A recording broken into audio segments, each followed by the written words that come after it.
Hi, I'm Mark Reinfeld, and I am so happy and excited to be with you here today to show you just how fun and easy it is to prepare healthy, affordable, and delicious plant-based cuisine that's good for you and good for the planet, using ingredients that you can find at your local market.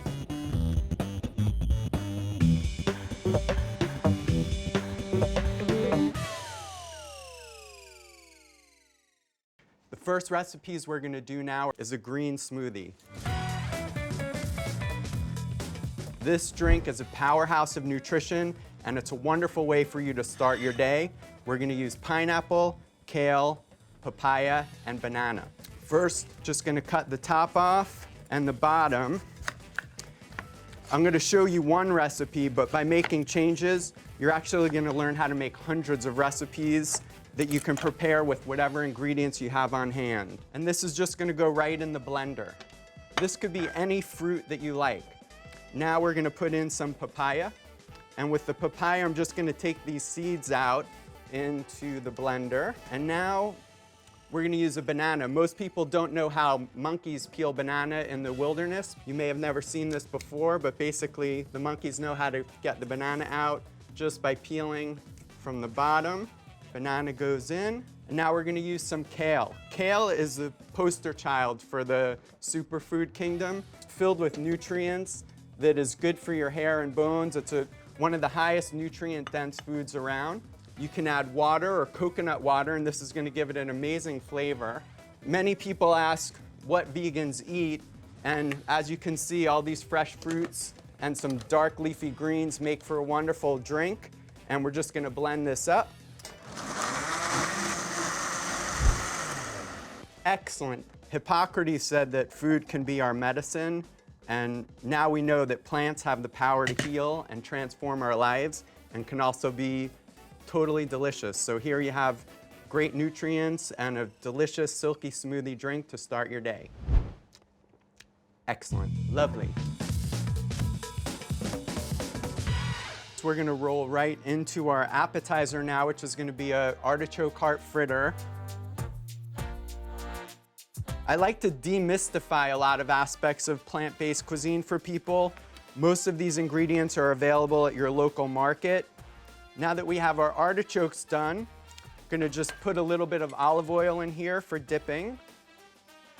And we're going to get our coating together. And for that, we have some breadcrumbs and a little bit of chili flakes or cayenne you can use, and a bit of cornmeal, some fresh ground pepper, and a touch of salt.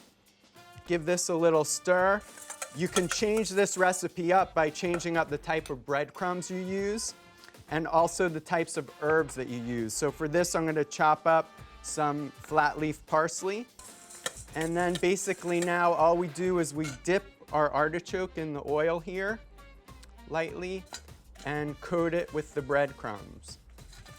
For our fritters, and I'm going to use one hand for the oil and one hand for the coating. Another word for a vegan diet is plant-based. So it's essentially a vegetarian diet that leaves out the animal products such as dairy and eggs. Nature provides this incredible bounty of fresh fruits and vegetables, nuts and seeds, herbs, grains, legumes, and of course, dark chocolate, which we'll be working with later today. So we're going to put our last little fritter here, and I'm bursting with excitement to share this with you guys. A nice crunchy outside, chewy inside. It's amazing. We're going to put this in our grill setting here for 5 minutes. And while that's cooking, I'm going to show you a simple dipping sauce you can make. These fritters are amazing on their own, so this is an optional step.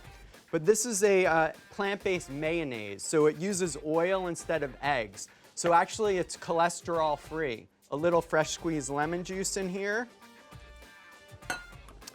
Add a small amount of this here. Basically, the plant mayonnaise and lemon combination is making like a vegan sour cream.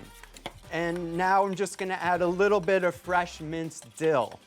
You'll experience this burst of flavor once you add the dill into your vegan sour cream. So it's been 5 minutes, and I could tell by this amazing smell that our fritters are ready. I'm gonna pull them out of the oven. And we're looking for this nice crisp coating on our breadcrumbs. And just to add a little extra color that'll really make this pop, I'm gonna add some diced red bell pepper. You can add purple cabbage, red cabbage, anything to get your creative juices flowing.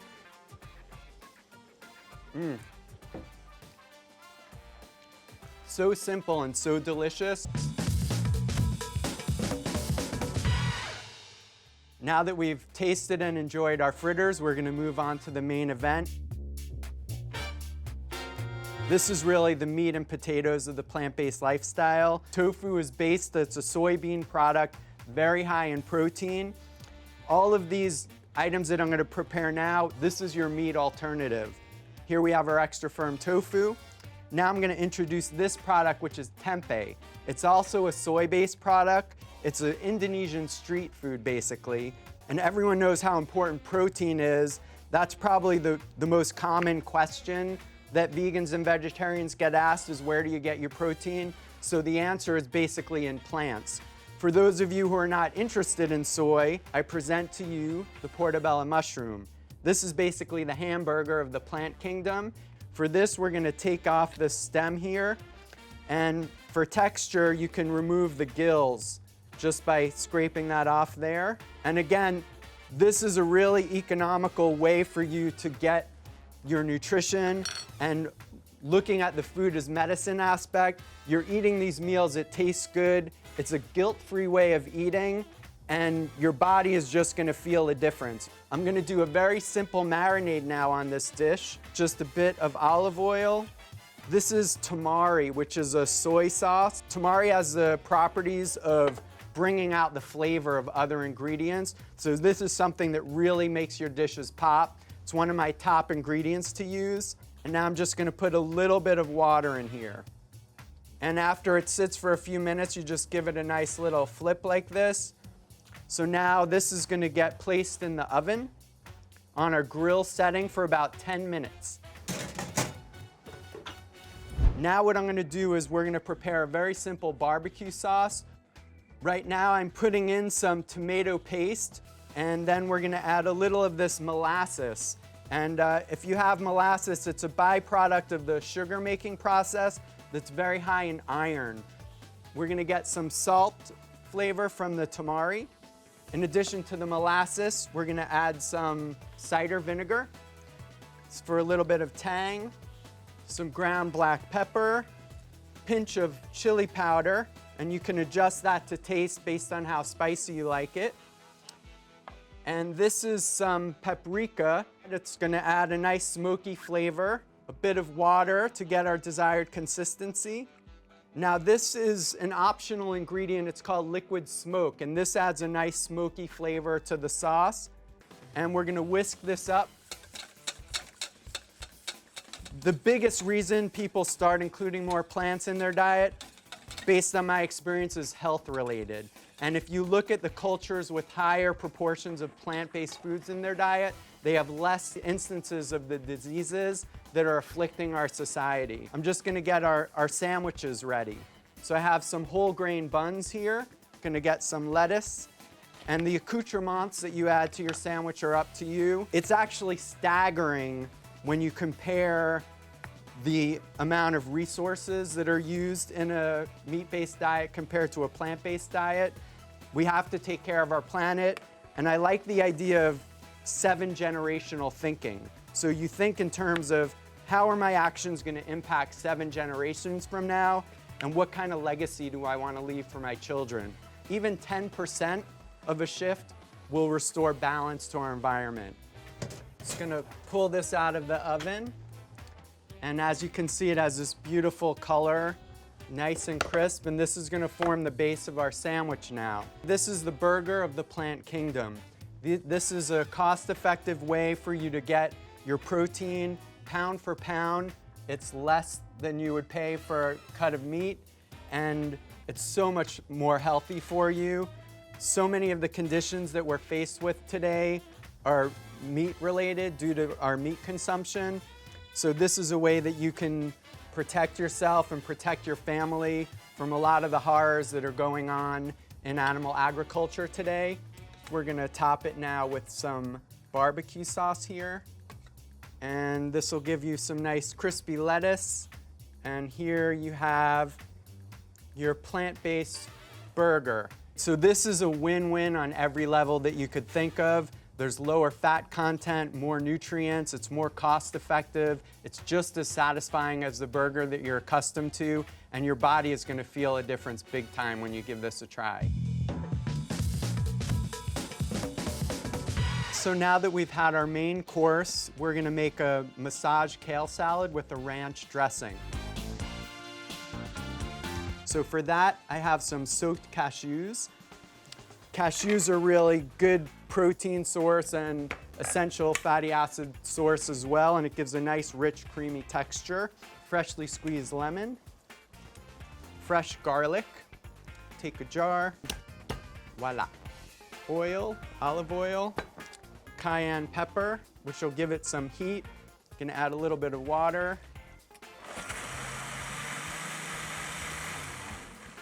You can see how beautiful, smooth, and creamy this is. It's high in protein, the B vitamins. Kale, again, this is the superfood of all superfoods. Nice and creamy. You can serve this as is. I'm just gonna chop up some fresh dill here, yellow bell pepper. The few tips that I like to give is one is to get creative with your salads. Just start including one new ingredient a week. And you'll be surprised if you start adding one new ingredient a week, after a few months, you have a whole new repertoire. Our kale is now sufficiently relaxed and massaged, and now we're gonna roll right into our dessert, where I have some dark chocolate melting on the stove for these simple no-bake cookies. I've used this lovely dark chocolate here. You could change this dish by replacing this with any of your favorite dark chocolate bars. For this, basically, the chocolate becomes the base, and you could really add whatever you want to it. I'm gonna add some raisins, gonna add a touch of vanilla, pinch of cinnamon. Here I have some almond butter, and instead of almond butter, you can use peanut butter or tahini or any nut butter that you would like. And this just gives a nice, rich flavor to our dessert. And I'm gonna add some chopped pecans. Dark chocolate is actually a superfood as well. Many people are happy to hear that. These are actually no-bake cookies, so no baking is required. All that you need to do is you place the batter onto a sheet like this, top it with a little more bits of pecans, and then we'll place this in the refrigerator for about 5 minutes. There we have it. The perfect way to end your meal. So this is the future of food. What I like to share with you is how simple and easy it is to prepare plant-based cuisine. You saw with our green smoothie that that's a perfect way to start off your day, give you great energy and move you into your morning, whatever your activity level is. We had some lovely artichoke heart fritters for a simple snack after work or a side dish. And then we had our vegan tofu burger with barbecue sauce, which is, again, a protein-rich meat alternative that will keep you satiated and give you all the protein you need. Kale ranch salad, and topped off with this no-bake cookie.